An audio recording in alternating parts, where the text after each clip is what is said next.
사랑하는 영락교회 지체들에게 주 안에서 평화의 인사를 전합니다. 오늘은 12월 23일 수요일입니다. 오늘의 묵상 본문은 사도행전 19장 1절로 20절까지의 말씀입니다. 오늘 본문 말씀 19장 1절부터의 말씀은 이렇게 시작합니다.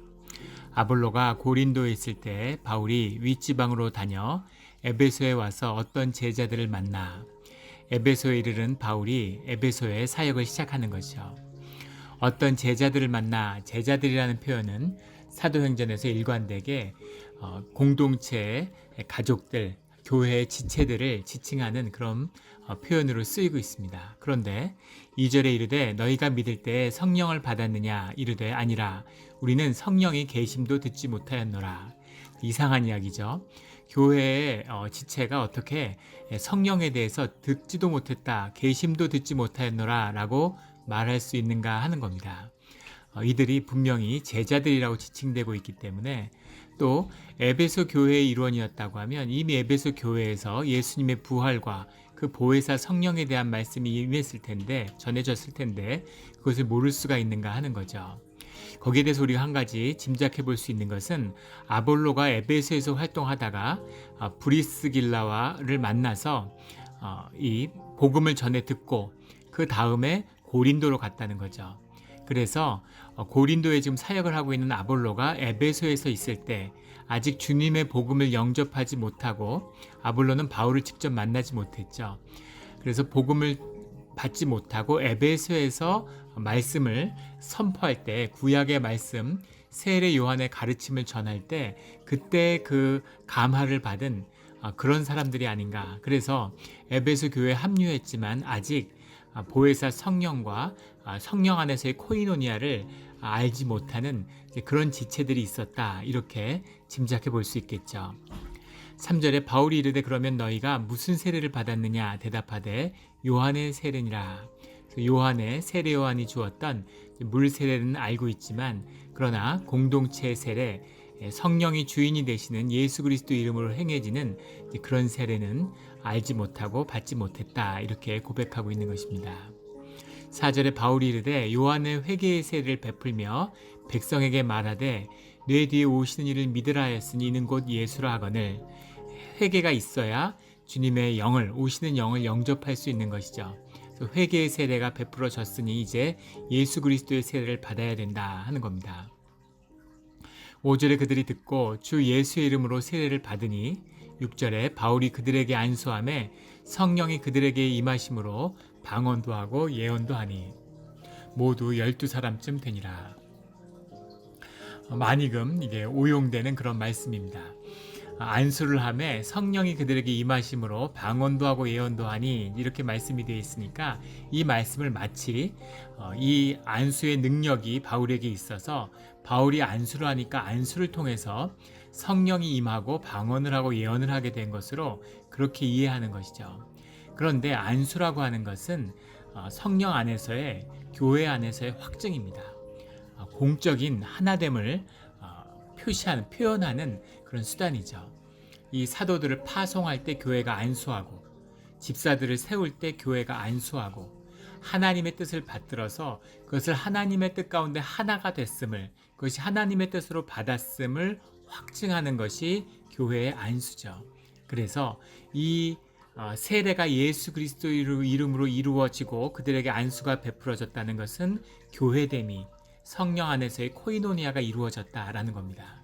그래서 교회의 코이노니아가 이루어지면 늘 그곳에 성령의 역사가, 성령이 주인이시니까 성령의 통치가 임하는 거죠. 그러니까 방언이 터지고 예언이 임하고 여러 가지 은사들이 나타나는 성령의 역사가 자연스럽게 그 교회 가운데 하나 되는 것입니다. 이것이 교회의 하나됨, 코이노니아의 모습을 보여주고 있는 것이죠. 어떤 개인의 능력이 아니에요. 교회가 타락하고 복음이 변질되다 보니까 자꾸 이것을 어떤 능력인 것처럼, 누가 누구에게 주는 것처럼 그런 식으로 한국에서도 그런 게 오염돼서 무슨 성령 집회 같은 데서 이런 것을 흉내내는 일들이 많습니다. 거짓의 모습이죠. 성령이라는 임재라고 하는 것은 교회됨의 회복입니다. 우리가 모두 주님 안에서 한 지체가 되고 주님을 머리가 되는, 주님이 우리 주인이 되는 일들이 우리 가운데 이루어졌음을 보여주는 것, 그것을 확증하는 것이 이 안수라는 것을, 그것이 교회라는 것을 우리가 기억해야 되는 거죠. 이런 성령의 코이노니아가 우리 가운데 이루어지기를, 그런 교회로 일어서기를 예수 그리스도 이름으로 축원합니다. 모두 12사람쯤 되니라. 모두 12사람쯤 된다라는 것은 12사람이라는 것을 12지파를 지칭한다 라고도 얘기하는데, 12지파를 지칭하는 그런 직접적인 의미보다는 공동체의 완성을 상징하는 거죠. 우리가 요즘에 한 8사람, 13사람쯤 모이면 한 10명쯤 돼 이렇게 얘기하는 것처럼, 정말로 12지파를 상징했다면 뒤에 찜이라는 말을 붙이지 않았겠죠. 12사람으로 딱 세웠을 겁니다. 그런데 12사람쯤이라는 건 이들이 공동체를 이루는, 이런 지체를 이루는, 그런 사람, 코이노니아를 이루는 그런 단위가 되었다, 한 가족이 되었다라는 것을, 그 완성을 상징적으로 보여주는 숫자로 이해하는 것이 더 맞을 것 같습니다. 8절에 바울이 회당에 들어가 석 달 동안 담대히 하나님 나라에 관하여 강론하며 권면하되, 그 말씀의 사역, 이 에베소에서 본격적으로 바울의 말씀의 사역이 열리는 거죠. 그 전에 이제 여러 가지 사역들이 해왔는데, 그 하나님의 성령의 역사가 점점 더 깊어지고 하나님의 임재가 말씀을 통해서 점점 강화해지는 것이 이 사도행전이 보여주는 사역의 본질입니다. 그래서 계속해서 말씀을 전하는 것, 이것을 통해서 말씀이 피어나고 주님의 임재가 점점 강화되는, 주님의 함께하심이 점점 강화되고 있는 그런 모습이 나타나고 있는 것이죠. 그런데 9절에 보면 어떤 사람들은 마음이 굳어 순종하지 않고 무리 앞에서 이 도를 비방하거늘 바울이 그들을 떠나 제자들을 따로 세우고 두란노 서원에서 날마다 강론하니, 이 두란노 서원이라는 것의 의미가 큰데, 회당에서 사람들을 가리켰는데 그 가운데 마음이 굳은 자들이 나타났다는 거죠. 그래서 그 말씀을 비방하는 자들이, 예수 그리스도의 가르침인데 그것을 비방하는 자들이 나타났다는 겁니다. 그래서 이것은 아주 자연스러운 것이죠.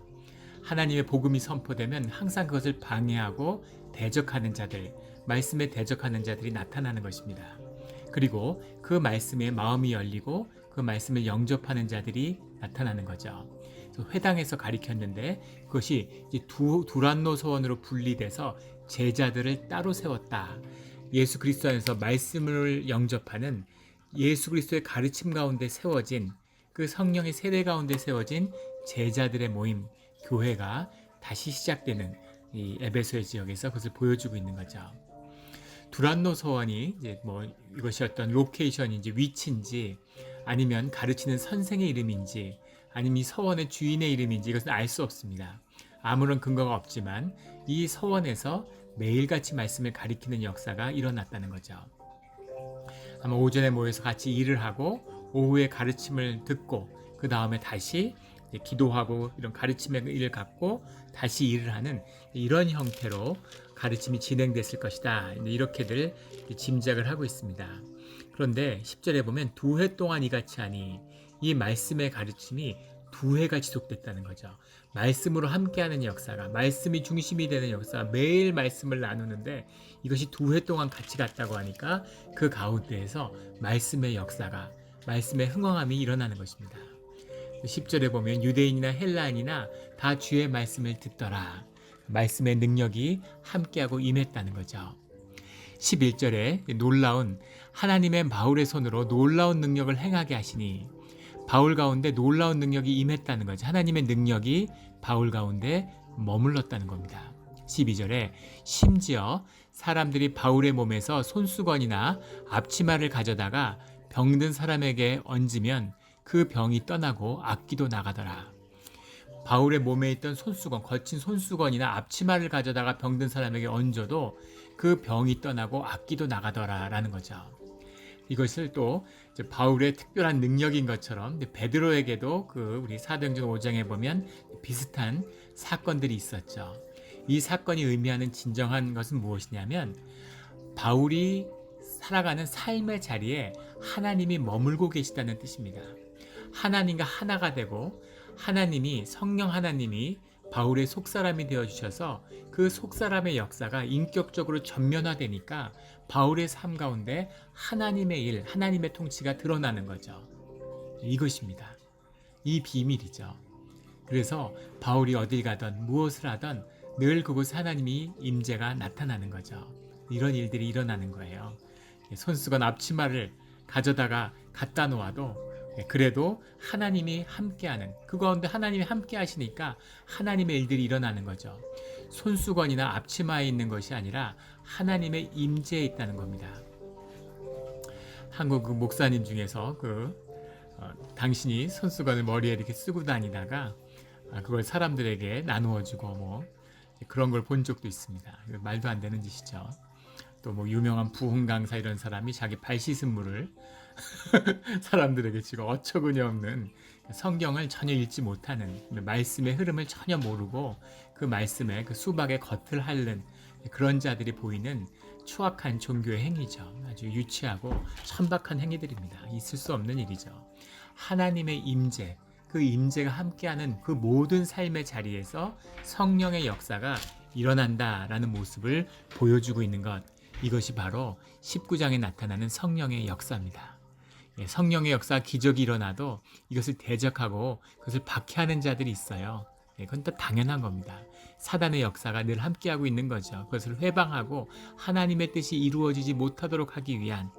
그런데 그 삶, 하나님의 함께하심이 능력이고 힘이 목표였다면 마귀를 단숨에 무적행에 가둬버리고 하나님의 역사를 전면화시키겠죠. 중요한 것은 우리를 향한 하나님의 사랑입니다. will to love죠. 그래서 우리가 주님을 영접하고 주님의 말씀 가운데 우리의 영격이 주님과 교제하며 자라가는 것, 우리 가운데 주님의 지체를 이루는 공동체가 이루어져서 영이 통하는 하나된 영을 이루어내는 것, 이것이 말씀이 증거되고 말씀이 기초가 되는 교회에 함께하는 삶의 모습이라는 겁니다. 코이노니아의 진실이라는 거죠. 이걸 파편적으로 어떤 종교적으로 능력을 이렇게 취하려고 하는 그런 모습들, 그런 것이 이제 세상과 사단과 마귀와 종교의 모습이라는 것을 보게 됩니다. 13절에 이에 돌아다니며 마술하는 어떤 유대인들이 시험 삼아 악기 들린 자들에게 주 예수의 이름을 불러 말하되 내가 바울을 전파하는 예수를 의지하여 너희에게 명하노라 하더라. 왜 바울이 전파하는 예수를 의지하여 라고 했을까? 이 마술사라고 하는 것은 이 말의 주문, 그 주문의 정확함이 힘을 갖는다, 영적인 힘을 갖는다라고 믿는 자들이죠. 그러니까 이 바울이 하는 걸 그대로 똑같이 주문으로 받아들이는 거죠. 주술로 받아들이는 겁니다. 그래서 그 행위를 똑같이 하면 그러면 그런 일이 일어난다고 믿는 거죠. 손수건 나눠주는 그런 것과 똑같은 것입니다. 주문, 주술에 있는 것이 아니라 기도나 손수건에 있는 것이 아니라 앞치마에 있는 것이 아니라 그 바울의 존재, 바울이 선포하는 주님이 함께 하시는 그 말씀의 비밀 가운데 있는 거죠. 주님의 말씀을 받음으로, 말씀이 흥왕함으로 주님의 임재가 우리와 함께하는 이 교회의 비밀, 이것입니다. 이 비밀이 우리 영락교회의 진실이 되기를 주의 이름으로 축원합니다. 14절에 유대 한 제사장 스게와의 7 아들도 이 일을 행하더니, 제사장의 7 아들이 있는데 그들도 이 유대인들이 마술하는 자들, 마술사들이 하는 일들을 같이 흉내내었다라는 겁니다. 그런데 문제는 한 제사장이라는 표현이에요. 제사장이 에베소에 살 수가 있을까 하는 거죠. 제사장이 예루살렘이 아니라 에베소까지 와서 살 일은 없습니다. 이거는 사실은 있을 수 없는 일이고, 몰락한 제사장의 가문이었을 것이다 라고 보는, 조상이 제사장이었는데 그 후손들이 이제 제사장 집안이 몰락해가지고 이름은 이제 제사장이라고 하고, 또 대접받으려고 유대인들의 회당에 가서는 우리가 제사장 가문이다, 레위인이다 이렇게 얘기를 하지만 사실은 완전히 몰락해서 그런 걸 찾을 수 없는 그런 모습을 보여주는 것일 것이다 라는 해석도 있습니다.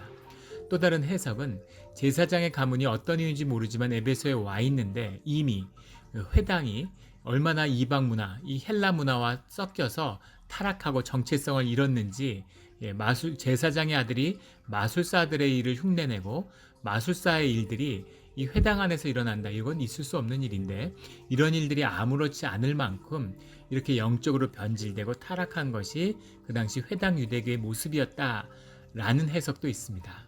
그리고 또 다른 해석은 이 스게와라는 이름이 어떤 유대 문헌에도 역사적인 문헌에도 없다는 거예요. 제사장들의 이름, 제사장들의 가문의 이름은 전부 이제 유대 문헌에 기록되어 있고 또 성경에 기록되어 있는데 그 어디에도 스게와라는 이름은 없습니다.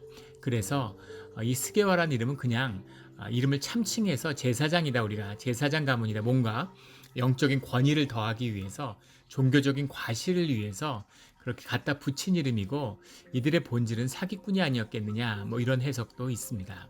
그것이 무엇이었든 간에 아주 특이한 일이고 이들의 본질이 여러 형태로 거짓과 얽혀있는 자들이라는 것은 분명한 것이죠. 15절에 악기가 대답하여 이르되 내가 예수도 알고 바울도 알거니와 너희는 누구냐 하며, 마귀가 내가 예수도 아는데 바울도 아는데 너희는 누구냐 이렇게 묻는 거죠. 너희는 도대체 뭐냐? 예수의 이름을 말하는 너희가 뭐냐? 악기가 바울을 안다는 거죠. 주의 자녀의 이름을 마귀가 알고 있습니다. 누군지 알아야 회방을 오고 박해를 하겠죠. 예수님은 당연히 알겠죠. 중요한 것은 마귀가 그 영의 실체이기 때문에 그 영의 실제의 세계를 알고 있는 마귀는 예수님도 바울도 알고 있다는 거죠. 그러나 그들 눈에는 너희들은 도대체 누구냐, 알지 못하는 자들이고 마귀의 놀이개인 거죠. 예수님도 알지 못하고 마귀도 알지 못하는 자들입니다. 그냥 떠내려가는 썩어지는 자들이 세상에 육신을 입고 있을 때 육신으로 잠깐 존재하는, 육신이 썩으면 같이 버려지는 그런 존재들인 거죠. 이것이 거짓의 본질이고 거짓의 존재들입니다. 16절에 악귀 들린 사람이 그들에게 뛰어올라 눌러 이기니 그들이 상하여 벗은 몸으로 그 집에서 도망하는지라. 귀신 들린 자는 힘이 세죠. 초인적인 힘을 발휘하는 모습이 나오죠. 그들이 뛰어올라서 그들을 눌러 이겼는데 그들이 두드려 맞아서 그들이 상하여 라는 것은 엄청 맞았다는 얘기죠. 그 다음에 벗은 몸으로 옷을 다 찢어서 벗겼다는 겁니다. 제사장의 상징이라고 자신들을 제사장으로 상징하니까 아마 옷으로 구별했겠죠. 아마 제사장의 그런 옷을 입고 다녔는지 그건 모르겠는데 그 옷을 벗겼다. 그냥 옷을 벗어도 부끄러운데 귀신을 쫓다가 귀신한테 두드려 맞아서 옷을 벗겨서 도망했을 때 그 부끄러움과 수치라는 건 그들이 거짓이라는 것을 마귀를 통해서도 드러났다는 겁니다. 마귀는 현상의 모든 거짓의 배후에 있죠. 그래서 거짓의 본질, 거짓의 아비가 마귀입니다. 그 사단의 성공한 가장 큰 거짓말, 사단의 거짓말 중에서 세상에서 가장 성공적으로 전파된 거짓말은 사단은 존재하지 않는다라는 거짓말이다, 이런 말이 있죠. 사단은 없는 것처럼, 마귀는 없는 것처럼, 사람들이 하는 일인 것처럼 뒤에 숨어 있는 거죠. 인간 너희가 악하지 우리가 뭘 하겠니? 이제 이렇게 숨어 있는 이런 존재인데 예수 그리스도의 임재가 나타나니까, 예수의 이름을 쓰니까 그곳에 그 실제가 드러난 거죠. 그 실제가 마귀라는 겁니다. 마귀도 실제의 한 부분이죠. 현상에서 거짓으로 역사하지만 그들도 실제의 한 부분이라는 건, 영적인 실제라는 것을 분명히 보여주고 있는 겁니다. 그 앞에서 현상의 사람들, 거짓의 사람들은 진실이 드러나니까 도망하는 수밖에 없는 거죠. 17절에 에베소에 사는 유대인과 헬라인들이 다 이 일을 알고 두려워하며 주 예수의 이름을 높이고, 에베소에는 유대인과 헬라인들, 그들이 주의 말씀을 듣더라 라는 게 10절에 나왔는데 17절에는 다 이 일을 알고 두려워하며 주 예수의 이름을 높이고, 예수님을 경외하는 마음이 더 강하여졌다라는 것이죠. 예수님의 임재, 성령의 역사, 이것이 분명한 삶의 실제구나, 드러나지 않고 보이지 않았지만 이것이 삶의 중요한 한 실체로서 실제를 구성하는 부분이구나 라는 것을 알게 되니까 그 두려움, 그리고 예수 이름에 대한 존경을 갖게 되었다는 겁니다. 18절에 믿는 사람들이 많이 와서 자복하여 행한 일을 알리며, 19절에 또 마술을 행하는 많은 사람이 그 책을 모아가지고 와서 모든 사람 앞에서 불사르니 그 책값을 계산한 즉 은 5만이나 되더라. 이 마술의 능력이 있었겠죠. 그러니까 많은 사람들이 아마 마술에 혹하고 또 마술에 돈을 지불하고, 모든 세상 현상 거짓에 또 실제는 돈을 향하고 있죠. 그런데 그것들을 가져다가 다 불살랐다.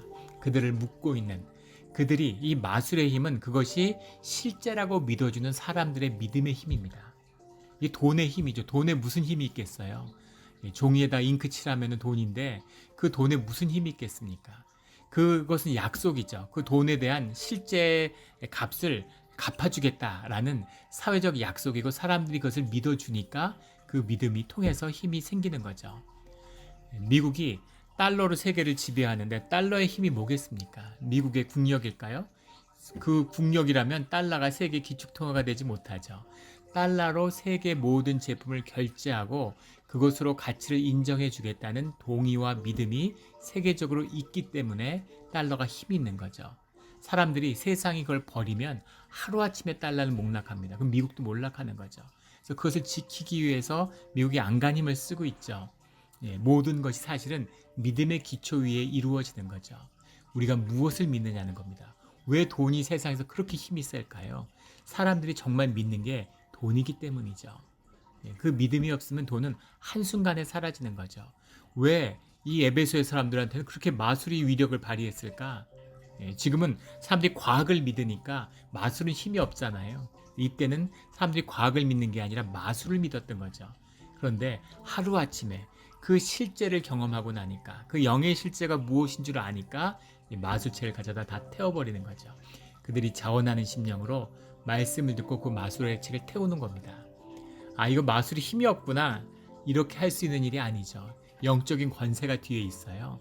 절대 여기서 노연하지 못합니다. 사람이 그냥 내 믿음으로 내 동의로 돈의 가치를 믿는 것 같습니까? 영적인 권세가 있는 거죠. 거기서 절대 노연하지 못해요. 그것을 노연하게 하는 능력, 그 힘은 예수 그리스도의 그 이름과 그 십자가의 능력인 것이죠. 그것이 임할 때 그 십자가를 영접하고 예수 그리스도의 지체가 되며 성령의 다스림이 이 땅에 임할 때 세상의 권세, 마귀의 권세가 힘을 잃는 것입니다. 그 힘을 잃은 자리에 20절에 이와 같이 주의 말씀이 힘이 있어 흥왕하여 세력을 얻으니라. 주의 말씀이 점점 힘을 얻어서 흥왕하는 것이죠. 이 흥왕함, 말씀의 능력이 임해야 되는 겁니다. 이 말씀이 회복돼야 되는 거예요. 말씀을 전하고 교회가 뭐 사람이 모이고 프로그램이 돌아가고 헌금이 많이 모이고 종교적으로 아무리 번성하는 것 같아도 그래도 사단의 권세 아래 있는 것입니다.